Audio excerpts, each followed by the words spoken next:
Tony Stark has reclaimed his body, his company, and his life, but could he already be at death's door all over again? Well, let's hop on into Tony Stark Iron Man issue number 3 and find out for ourselves. Alrighty then, so as we join the comic, it seems that Tony Stark has seen Ready Player One, and because of it he wants to create his own immersive 3D virtual reality world. It's still in the early stages. He's currently recruiting beta testers right now, and even sweetening the deal by saying that if they can find him and other real people in the game, they'll win prizes. Oh sure, this game sounds great now, but wait until he fills it with loot boxes, pay-to-win mechanics, and they start taking all your personal information and selling it to companies to sell stuff to you. Testing this new virtual reality space has become something of a family affair, with Tony inviting pretty much everyone he knows from the office to come give this thing a whirl. Why, there's even a fun little side plot beginning to form about Andy, the new guy that Tony brought on, kind of having the hots for Tony's mom, and that, you know, there might be some sparks flying between the two. It would seem that the only person who isn't happy right now is Aaron, aka Machine Man, aka Jocasta's current boyfriend. It would seem since last we've seen him, Machine Man has gotten really involved in robo-rights and robo-activism. He hates this virtual reality space because he believes it's Tony and Stark Enterprises co-opting robo-culture. This leads to him and Jocasta getting into one giant robo-domestic spat, and I mean, really, could I fit the word robo in here a couple more times? I think there was a few spots I missed. The good guys sent Aaron off, but eventually strange stuff starts happening throughout the simulation. Both player characters and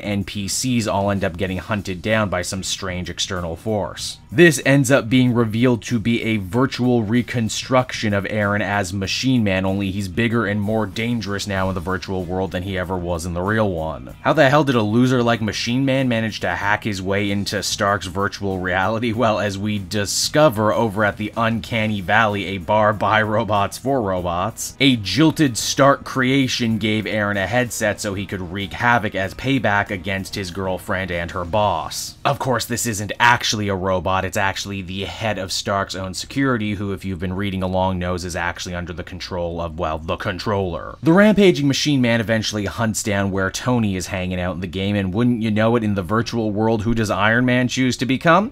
Doctor Strange. I mean, why not? They're both cool facial hair bros. And hey, in the real world, Stephen Strange might be a master of magic, but here in the digital world, Tony is a master of code, which is really a type of sorcery unto itself. Ultimately, though, it's not Tony who brings down Machine Man, it's Jocasta getting a little bit of revenge on her crappy boyfriend and showing that this whole time she was actually masquerading as one of the human beta testers. With Machine Man defeated and carted off, this gives the mind-controlled security chief an opportunity to pawn off everything bad she's been doing on Aaron. Tony congratulates Jocasta on a job well done and even compliments how human she's truly becoming now. In return, he figures maybe it's a good time to tell Jocasta what's going on with him. How after essentially rebuilding his body and rebooting his mind to come back to life, Tony isn't exactly sure just how human he is anymore. He might be breaking down, and if he does, he'll want a place to stay, like virtual reality. And what of Jocasta? Well, she left Aaron, obviously, and with no place to go, she decides to sleep in the simulation because, hey, rent is cheap, right? So that was Tony Stark Iron Man issue number 3, everybody. A nice little one-and-done story focusing more on Jocasta than Tony, something that's actually becoming something of a common theme throughout these Iron Man stories from Dan Slott. Which, you know, works for me. I actually think this is one of the strongest supporting casts Tony Stark has had in a really long time, and I am interested to see what they're doing and what they bring to the table. All the while, this also grows the Controller storyline and everything that the Chief of Security is doing to try and cover her own tracks. To what end, we don't know yet. Overall, a solid, enjoyable little read. I would give this one an 8 out of 10. Hey there everyone, it's your old pal Cape Joel, and I want to thank you so much for watching to the end of the video. I hope you enjoyed it, and if you did,